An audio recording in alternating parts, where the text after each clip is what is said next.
Sekou, thank you. What a fantastic introduction. Congratulations on being the top 10% of the debaters out in California. What a wonderful achievement. Next year, I'm sure you're going to win the darn thing.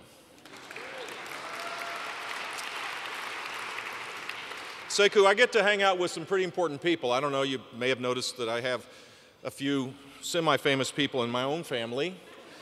I've had the chance to meet presidents and world leaders. More importantly, I even had dinner when I was governor of the state with Willie Mays, the greatest baseball player ever to play the game.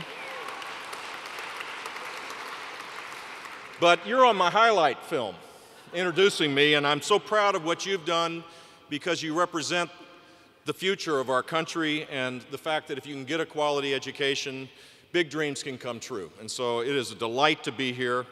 Sekou came from a poor family and has suffered some hardships.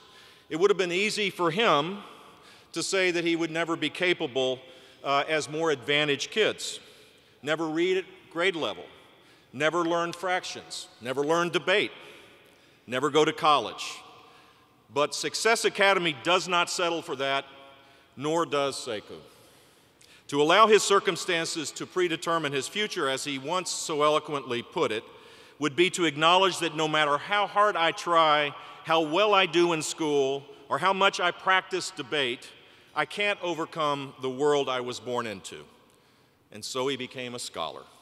His quick intellect and poise made him a natural in debating. You saw the skills as he introduced me. And as an 8th grader, he can hold his own against most high school students.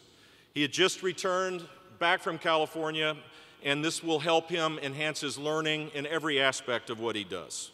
This son of immigrants believes in the American dream, and I believe Sekou will achieve it. But he might be one of the few. According to the Pew Research Center, if you take 100 Americans who are in the bottom 20% in income, only 4 of them will rise to the top 20% during their lifetimes. That's a rags to riches story of 4%. The American dream is being replaced with something economists call stickiness at the ends. Those born at the top are likely to stay at the top, and those born at the bottom, sadly, are likely to stay there as well. I don't know what you think, but I believe this is unacceptable if America is to remain a great nation. And I know for a fact we can reverse this. We can restore the right to rise. We see the potential to do so right here amongst the students at Success Academy that have participated in tonight's event. We see the team from Success Academy, Harlem East, finish 2nd in its division in the National Chess Championships. We see 97% of elementary students from the Success Academy Bronx 2 pass the state math exam. And this school, by the way, has an 86% poverty rate. Don't let anybody tell you that some kids can learn and some kids can't. It is really dangerous for us to become so complacent to accept that.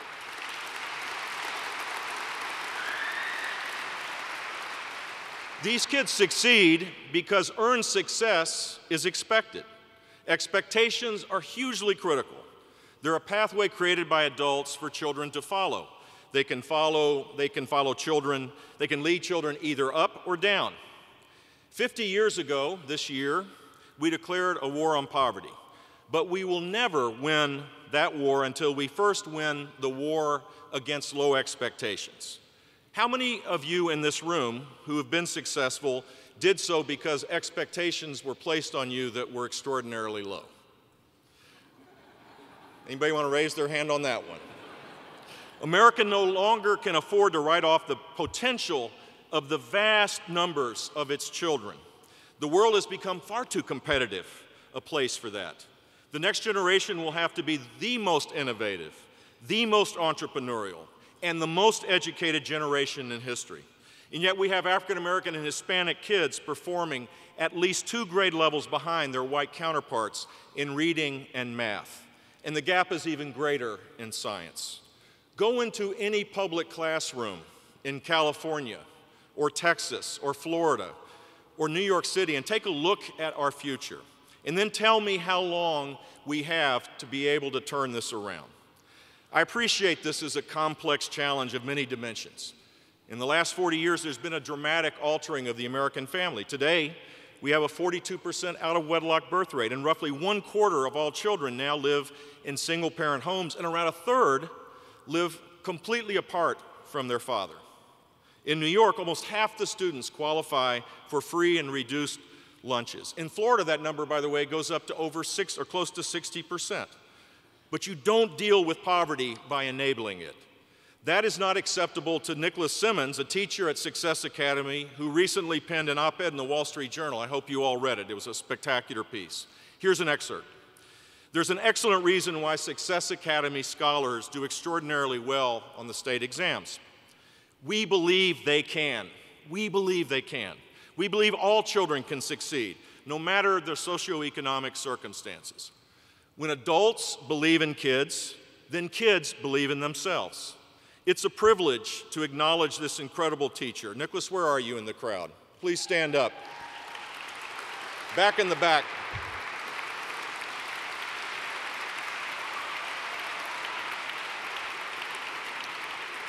He's hiding in the corner. Let me put this in perspective, quantify a bit what Nicholas' op-ed means. The city of New York pays almost $20,000 for each student in traditional public schools. Last year, 30% of the students tested proficient in math and 26% in language arts. By comparison, the city pays about $13,500 for each student at Success Academy. Last year, 82% of these students tested proficient in math and 58% in language arts. You would think that people would celebrate what you have accomplished here. Instead, the teachers' unions and their supporters have treated you like a virus that must be contained. Mayor de Blasio tried to block 3 academies from moving into public school buildings. Now look, I've been out of office for a while. I don't understand this new and political environment. It's a little wacky right now based on what I can tell. By the way, there are people in the press right here, so don't exaggerate what I just said, please. The simple fact is, though, that it's not very logical when you campaign on a platform of ensuring that every child gets a great education, and then you try to deny access to the very schools that are meeting that goal. I'm missing something.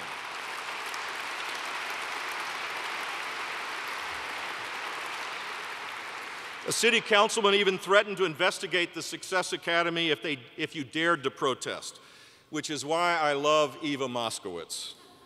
Her response was to load up the buses and go to Albany with her kids and her parents and her teachers. They would not sit silent as politicians tried to rescind the promise of opportunity for children. And the good news is, in an environment where not always there's good news in politics, their voices were heard. Congratulations.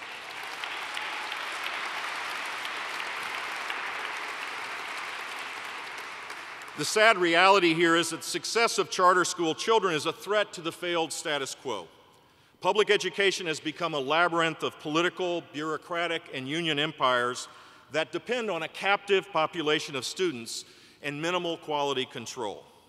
They come with 2 ready-made excuses for failure. There's never enough money, of course, and it's the kids, not us, that yield the results that we see. These are empires that balk at accountability and resist innovation. They want no surprises, secure jobs, and teachers paid like assembly line workers, but better. The result is an education system isolated from the very forces that have driven American success for more than 2 centuries. For decades, our most vulnerable kids have fallen through the cracks of their monopolies. And there was nary a word of protest from those who now can't complain enough about the effort to stop it. They can't defend their past, and so they attack those trying to change the future. There are thousands of parents desperately trying to get their children into charter schools. For every child sitting in a Success Academy seat, 4 are turned away. And you have a mayor who thinks that charter schools are the problem. But education reform is slowly becoming a bipartisan issue. We are seeing that right here in New York, as so many have taken up the cause for school choice. To quote Bob Dylan, "The times they are a-changin'." No parent should drop her child off to a assigned school and walk away unhappy. There should be no waiting list when it comes to a child's future. And we know that freedom to choose drives American success. And we know that parents are best qualified to make education choices for their children. There should be more options for them across the board. Charter schools, private options, vouchers, tax credit scholarships, education savings accounts. This should not be about protecting an antiquated system. This should be about empowering parents and students to be able to achieve earned success. Empowering parents with choice, particularly low-income parents, improves the quality of all education options. Florida has the most school choice programs in the country, and all of our schools get better. If you ask that question outside of the context of education, everybody would nod their head intuitively. Competition improves quality across the board. Why don't we use the same principles that are logical in our own daily lives, whether it's in how we do our own shopping in a grocery store or how we do our own business? Why do we not apply that across the board in education as well? The people in this room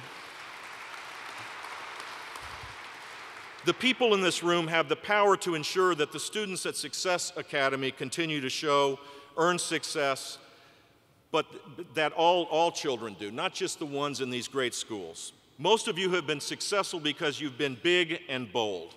Look up here. Be bigger and bolder. You've taken risks others have shied away from. Now is the time to be big and bold for the millions of young Americans that will ultimately decide our country's future. It's time to challenge the 13,000-plus government-run, politicized monopolies we call school districts that focus too much on the economic interests of the adults and not enough on student learning. It's time